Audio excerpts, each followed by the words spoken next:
ای بچه آدم، شاید این ندا رو روزی به ما هم کند.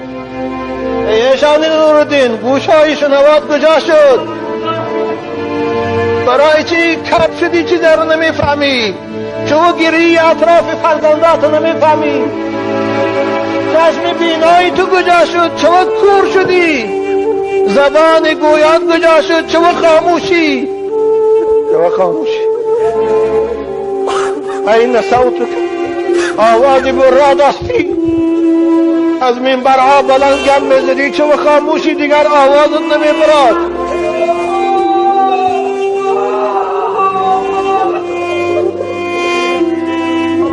این صوتک الشجی ما اسکت، این ریحک الطیب ما غیرک.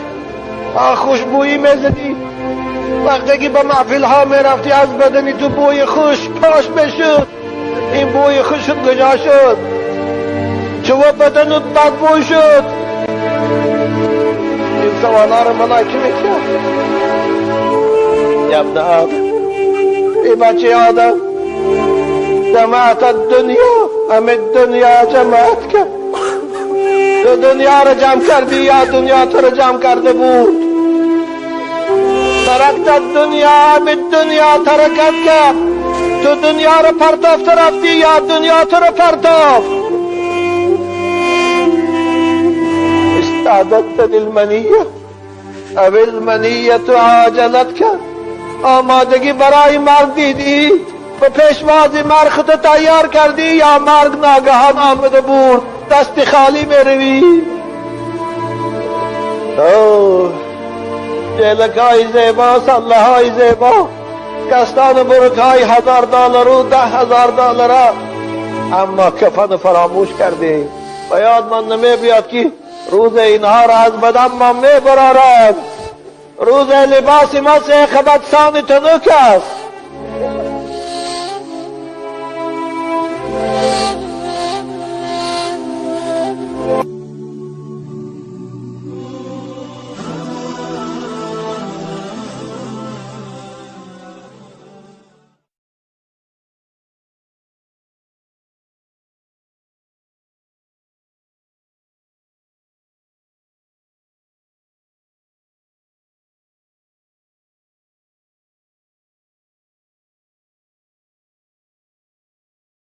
روز شادی و خرسندی، روز بازگشتی به سوی خدا و روز فراخی رزق و خوشبختی بگرداند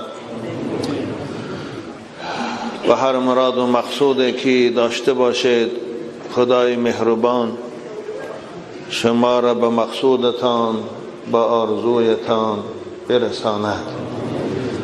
الحمدلله که جمعه گذشته محفل مبارک مولد رسول بزرگوار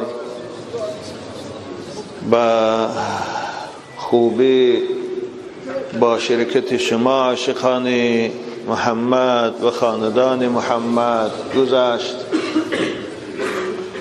و الحمدلله که در آن محفل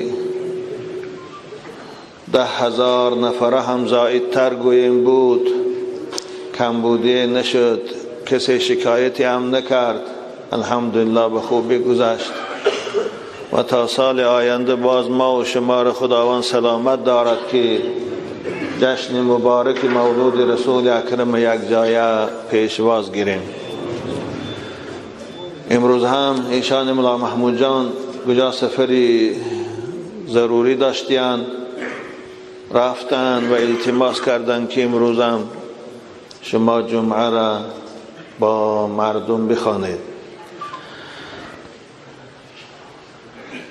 صحبتی که میخوام امروز با شما کنم درباره جواب دادن به سوالات شما که مکتوب ها چندین وقت بالای میز من خواب بود و که اینها امانت بودن و من نخواستم که هم تو ضایع شوند. بنابر امروز این فرصت استفاده بردم و این امانت خواستم ادا کنم تا اینکه صاحبان این مکتوب که وقت صرف کرده قلم به دست گرفته مکتوب نوشته‌اند خرسند شوند. البته وقتی ما چند قدر گنجاند به مقدار گنجایش با شما انشاءالله صحبت میکنم.